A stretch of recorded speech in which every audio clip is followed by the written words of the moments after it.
जगन्नाथपुरी में लक्ष्मी जी भ्रमण कर रही थी। जगन्नाथ भगवान की पत्नी लक्ष्मी, और पूरे पूरी क्षेत्र में भ्रमण करते करते उन्होंने देखा कि मैं किस पर कृपा करूं। तो सबसे पहले लक्ष्मी जी गई अर्चकों के पास, जो जगन्नाथ जी को उठाते, सुलाते, खिलाते, नहलाते, भोजन प्रसाद कराते। बोले ये अर्चक हैं, पहले अर्चकों को देखें, इनके यहां किसी परिवार में अगर हमको कृपा करनी हो तो लक्ष्मी जी सब अर्चकों के घर में गई। देखा महाराज सूर्य उदय हो गया, ये तो अभी सो ही रहे हैं, ना आचार विचार शुद्ध, ना खान पान की शुद्धि। लक्ष्मी जी ने देखा महाराज सबरे पुजारी, अर्चक, साधक लेट लेट तक सो रहे हैं, ना आचार विचार शुद्ध, ना खान पान की शुद्धि, ना वस्त्रादि धुले हुए, एक ही वस्त्र हैं, 5-5 दिन तक उन्हीं को पहनने हैं। लक्ष्मी जी बोली ये मेरे रहने लायक स्थान नहीं है, इसको यहां नहीं आऊंगी मैं। और तभी लक्ष्मी जी ने आगे जाकर के देखा कि वह परिवार जिनको झाड़ू लगाने की सेवा थी, नाली आदि साफ करने की सेवा थी, जिनको मंदिर में प्रवेश तक नहीं करने दिया जाता, उनके घर में गोबर का चौका, सब ब्रह्म मुहूर्त में उठ गए हैं, तुलसी जी को जल दे रहे हैं, घर में बिल्कुल शुद्ध भोजन बन रहा है, आचार विचार की शुद्धि, हाथ स्वच्छ हैं, पैर बच, जन्म से उनकी जाति कहीं ऊंची नहीं है, लेकिन बाकी सब कुछ उनका स्वस्थ था, बिल्कुल शुद्ध था। लक्ष्मी जी की कृपा चाहते हैं ना, पवित्र रहना प्रारंभ कर दो। लक्ष्मी जी को पवित्रता बहुत प्रिय है। आपने आज जो वस्त्र पहने, कल अगर आपने पहन लिए, लक्ष्मी जी तुरंत चली जाएंगी। इतनी भी अपवित्रता लक्ष्मी जी को प्रिय नहीं है। लक्ष्मी जी बोली ये अच्छी है, इसके यहां मैं जाऊंगी। लक्ष्मी जी प्रत्यक्ष प्रकट हो गई उनके घर में जाकर के। अब वे तो बेचारे छोटे मोटे लोग, बेचारे ज्यादा धनवान तो थे नहीं। उन्होंने जब देखा कि अत्यंत गहने पहन रखे हैं, ऐसी मधुर सुगंधी आ रही है, रूप देख करके नेत्रों के पलक नहीं झपके जा रहे, सबने दंडवत प्रणाम किया। बोले आपका परिचय? बोले हम जगन्नाथ जी की गृहिणी हैं, साक्षात लक्ष्मी। वे सब घर के लोग, अरे हमारे घर का तो जल भी आपके स्पर्श योग्य नहीं है, हम तो ऐसे लोग हैं, हम तो नीचे लोग हैं। ये लक्ष्मी जी बोली ये सब बात नहीं करो, हम लोग ठाकुर जी ये सब विचार नहीं करते। तुम्हारा आचरण देखो कितना शुद्ध, तुम्हारे व्यवहार कितना शुद्ध, तुम्हारी बुद्धि कितनी शुद्ध है। और सुनो, चौकी लगाओ, जो भी घर में बना है प्रत्यक्ष थाल में पधराओ, हम तुम्हारे यहां प्रसाद पा करके जाएंगे। पूरा घर भाव विवल हो गया, सबके नेत्रों में आंसू, साक्षात लक्ष्मी जी आई हैं। सबने पवाया। लक्ष्मी जी प्रेम से प्रसाद पा रही थी, तभी जगन्नाथ जी के बगल में ही विराजती हैं सुभद्रा जी, सुभद्रा जी के बगल में विराजते हैं श्री बलराम जी। बलराम जी भ्रमण कर रहे थे पुरी में। भ्रमण करते करते वो घर घरों में झांक के देख रहे थे क्या हो रहा है। जैसे ही उस घर में झांक के देखा तो श्री लक्ष्मी जी प्रसाद पा रहे हैं। बलराम जी बोले राम राम राम राम राम राम, ये झाड़ू पोंछा बर्तन करने वाले लोग, इनके यहां पर चले जाओ, इन पर कृपा करो। पर भैया इनके यहां तो भक्ष भक्ष भी बनता होगा, मांस भी बनता होगा, और ये लक्ष्मी जी यहां बैठ करके प्रसाद पा रही, हमारी घर की बेटी, हमारी घर की बहू, बिल्कुल आचार विचार की शुद्धि नहीं रखी। नाक फूल गई, बलराम जी की नाक फूल गई। महाराज आकर के कुछ बोले तो नहीं, मंदिर में आके बैठ गए। तो लक्ष्मी जी प्रसाद बनाती हैं। जैसे ही भोग रखा गया जगन्नाथ जी के आगे, बलभद्र सुभद्रा जी तुरंत हाथ पांव धो के बैठ गए। बलराम जी अपने सिंहासन से ही नहीं उठे, नाक फुला के बैठे। जगन्नाथ जी बोले भैया आ जाओ, भोग आएगा, हमें नहीं पाना, तुम लोग पाओ। क्यों, क्या हो गया? अब क्या बोले, अब तो सब आचार विचार सब खत्म हो चुका है। परमात्मा होते हुए भी हमारे यहां आचार विचार नहीं चल रहा है, तो फिर इंसान क्या आचार विचार का पालन करेगा? जगन्नाथ जी बोले भाई कोई बात पे बुरा मान गए जे, तो इनसे बात करें। जगन्नाथ जी गए, भैया का भयो, आप इतने उदास क्यों, इतने नाराज क्यों? सब बात बताई बलराम जी ने। बोले लक्ष्मी जी आज सुबह सुबह एक ऐसे के घर में गई और वहां जाके प्रसाद पा रही थी, बिल्कुल विचार नहीं किया, कहां शुद्धता कहां अपवित्रता। हम तो इनके हाथ का बना भोजन नहीं करेंगे। अब जगन्नाथ जी बड़ी दुविधा में पड़ गए, यदि पाऊं तो भैया नाराज बैठे, भैया कहेंगे मैं नाराज हूं, इससे को कोई फर्क नहीं पड़ा है, फिर भी पा रहा है, और नहीं पाऊं तो लक्ष्मी जी टेढ़ी टेढ़ी देख रही हैं कि मैंने बनाया, ये पा क्यों नहीं रहे। जगन्नाथ जी बोले लक्ष्मी जी को तो मना लिया जाएगा बाद में, पर ये नहीं माने ना, ये तो शेषनाग हैं, इनको ज्यादा ही क्रोध आ गया तो जोर से सिर हिला देंगे, प्रलय और हो जाएगा। जगन्नाथ जी ने लक्ष्मी जी से कहा देखो भैया नहीं पा रहे तो हम भी नहीं पाएंगे। लक्ष्मी जी बोले कोई बात नहीं। एक दिन नहीं पाया, दूसरे दिन फिर लक्ष्मी जी ने बनाया, फिर नहीं पाया, तीसरे दिन फिर लक्ष्मी जी ने प्रसाद पधराया, फिर नहीं पाया। तो लक्ष्मी जी बोली भाई कोई बात है तो हमसे बोलो सीधे, ये प्रसाद रोज छोड़ देना ये कैसा तरीका है आपका नाराज होने का। कहीं बलराम जी बोलते हुए सुन लिए लक्ष्मी जी ने कि भाई इनके हाथ का बना हम नहीं पाएंगे। लक्ष्मी जी ने जाकर के जगन्नाथ जी से कहा देखो संपूर्ण जगन्नाथपुरी में प्रसाद बनाने की सेवा हमारी, और आपके भैया कह रहे हैं कि हमारे हाथ का बना पाएंगे नहीं, जब हमारी सेवा लेनी नहीं तो फिर हम यहां क्यों रहें, इसलिए आप हमको आज्ञा दें। अब हम जहां हमारा सुख है हम वहां चले जाते हैं, हम चले जाते हैं श्री क्षेत्र से।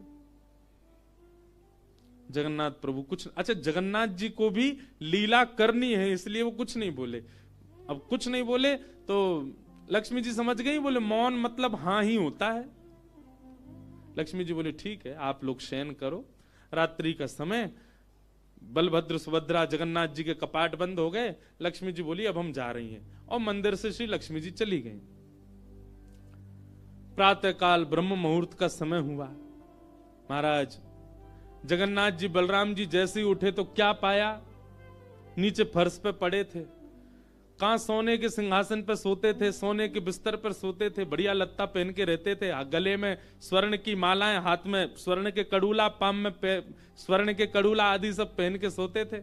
लेकिन लक्ष्मी चली गई तो सब चला गया। सवेरे उठे तो फर्श पे पड़े थे। बलराम जी बोले लाला जी कहा है गो, हमारे सिंहासन वगैरह कहां चले गए। ठाकुर जी बोले लक्ष्मी जी चली गई ना, लक्ष्मी तो मतलब सब होता है। बलराम जी ने अपनी तिजोरी जाकर के खोली, सबरे वस्त्र चले गए, आभूषण चले गए, सब आयुध चले गए, फटे पुराने मैले कुचैले बिना धुले महीनों के सालों के वस्त्र पड़े थे। और यही होता है, लक्ष्मी जाती है तो यही रह जाता है। लेकिन बलराम जी भी अपनी पूरी उसमें थे, बोले कि हम भी कुछ नहीं कहेंगे, ठीक है जैसे हैं वैसे रह लेंगे, कोई लक्ष्मी जी के जाने से हम पे फर्क थोड़ी पड़ रहा है। चल लाला भोजन को समय है, क्यों प्रसाद पामे। ठाकुर जी बोले कैसे प्रसाद पाएंगे, प्रसाद तो लक्ष्मी बनाती है, लक्ष्मी चली गई, खुद ही बनाना पड़ेगा। बोले हाँ हाँ तो हम पे कोई बनावी कमी, हम दोनों मिलके बनाएंगे। कृष्ण बलराम दोनों गए रसोई घर में, जाकर के देखा तो महाराज वहां से अन्न दाल चावल सब चले गए, क्यों सब लक्ष्मी से ही आते हैं। कहां तक कहें चूल्हा जलाने की लकड़ी भी नहीं बची, वो भी लक्ष्मी से ही आती है। लक्ष्मी गई और सारी श्री लेकर के चली गई अपने साथ। अब तो दर्शनार्थी आने बंद हो गए, क्यों मंदिर की श्री भी चली गई। जगन्नाथ जी और बलराम जी चुपचाप बैठे हैं अपने सिंहासन पर, भूखे प्यासे बेचारे, आंख बाहर निकल आई। बलराम जी बोले लाला, बोले हाँ 2 दिन है गए लाला, भोजन ना एक कियो, और 2 दिन पहले गुस्सा में ना एक कियो, 4 दिन है गए, और कछु है भी ना, कहा करें। देखो इस बात को कोई ऐसे मत ले लेना, लोग सोचने वाले यूं भी लेते हैं, बताओ महाराज जी कुछ भी बोल रहे हैं, वो साक्षात ब्रह्म है। लक्ष्मी जाने से उन पर कोई प्रभाव पड़ेगा? लक्ष्मी जाने से कोई प्रभाव नहीं पड़ता ठाकुर जी पर ठाकुर जी बलराम जी को ये बताना चाह रहे हैं कि भाई किसी को हे दृष्टि से मत देखो, उसी के लिए पूरी लीला हो रही है। ठाकुर जी बोले दाऊ दादा एक काम है सके, बोले कहा। बोले समुद्र के किनारे स्वर्ग आश्रम है जहां पर लोगों की अंत्येष्टि होती है। बोले हाँ, मैंने एक बार देखा था वहां पे लोग कटोरा लिए बैठे रहते हैं और उनको कुछ ना कुछ मिल ही जाता है, आपकी आज्ञा हो तो वहीं चलें, कछु तो मिल जाएगा। लाला पूरी दुनिया कहा कहेगी बताओ कृष्ण बलराम कहा कर रहे हैं ये। बोले ऐसे थोड़ी जाएंगे, रूप बदल के चलेंगे, कछु तो मिलेगा, पेट तो नहीं भरेगा हमारा। लक्ष्मी जी तो आएंगी नहीं, नाराज होकर चली गई। बलराम जी बोले हाँ हाँ जान दे, ये बहू के बड़े नखरे हैं, चली गई तो कहा हम का भूखे रहेंगे, चल लाला मेहनत करके उद्यम करके भिक्षा मांग के पालेंगे। और श्री कृष्ण बलराम दोनों छोटे से बालक का रूप धारण करके गए और स्वर्ग आश्रम के बाहर कटोरा लेके बैठ गए, कोई कुछ तो दे जाएगा। ठाकुर जी और बलराम जी अपनी झोली फैला के जय जगन्नाथ मैया तेरा भला हो, कुछ दो। और कोई कुछ नहीं थे। एक ने तो डांट दिया, बोले हे छोटे बालकों क्या करते हो, विद्यालय जाया करो, पढ़ाई लिखाई किया करो, क्या बचपन में आके बैठ गए हो यहाँ पे। बलराम जी बोले लाला ही तो बहुत डांट रही है। ठाकुर जी मनी मन कहें और कर लो अपमान लक्ष्मी जी का। इतने में ही एक महात्मा आए, उन पर धन तो था नहीं, उनके पास में बस मूड़ी थी, महात्मा जी के पास भेल थी, भेल। ठाकुर जी ऐसे झोली फैला के बैठे, बलराम जी भी। तो महात्मा जी ने क्या किया, ऐसे करके लो बच्चों लो पालो, पेट भर लो। बलराम जी बोले लाला एक समय को भोजन तो मिल ही गयो। ठाकुर जी बलराम जी दोनों खुश हुए। लक्ष्मी जी ने दूर से देखा, ए पवन देव जोर से बहना प्रारंभ करो। ऐसी जोर की हवा चली महाराज, सबरी मूड़ी उड़ गई। बलराम जी और ठाकुर जी पीछे पीछे भागे, मूड़ी सबरी उड़ गई।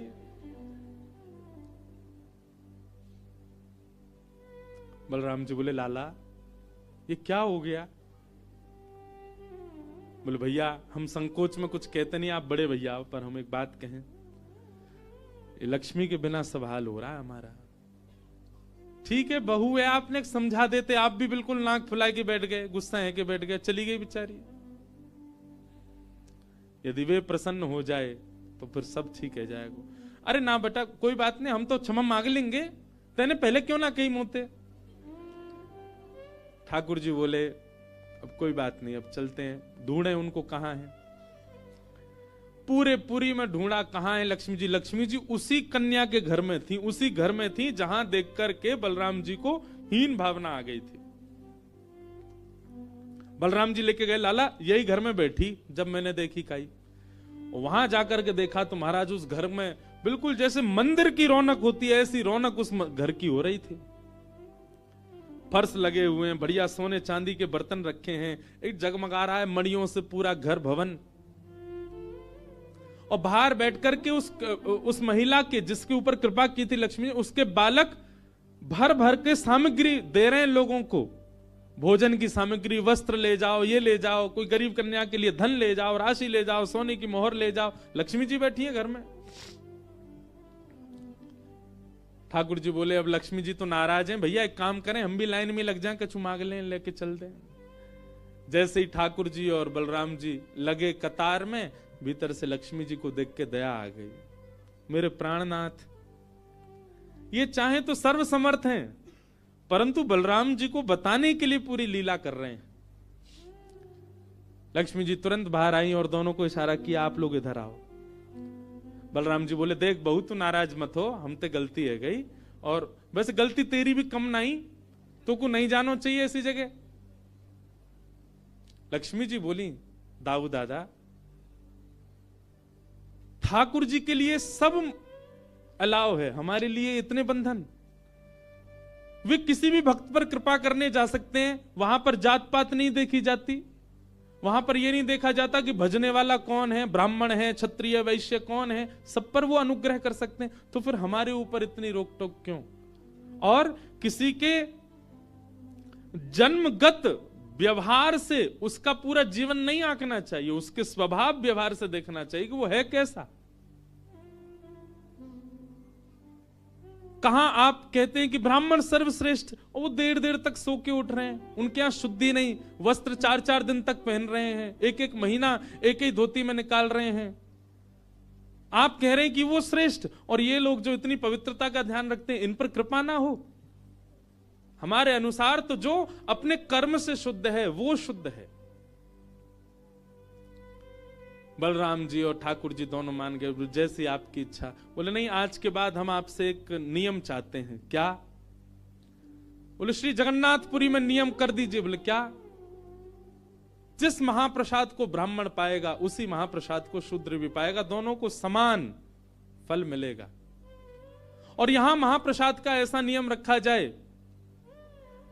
कि अगर एक ही पत्तल में दोनों बैठ करके पालें तो दोनों को समान पुण्य प्राप्त होगा। महाप्रसाद पाते ही, अन्य तीर्थों में तो बहुत साधन करने पड़ेंगे, पर पुरी में आकर के कोई एक तिनका भी यदि महाप्रसाद का पाले तो उसको सर्व साधनों का फल प्राप्त हो जाए। और किसी भी प्रकार से यह ना देखा जाए कि कौन किस वर्ण का है, वो स्वभाव से शुद्ध होना चाहिए। हम सबको हृदय लगा में, अगर ये सब आपको मंजूर हो तो मैं राजी हूं। राजी हुए और तब से श्री जगन्नाथपुरी में ये सब नियम नष्ट कर दिए गए। महाप्रभु जी सबके लिए सुलभ हो गए।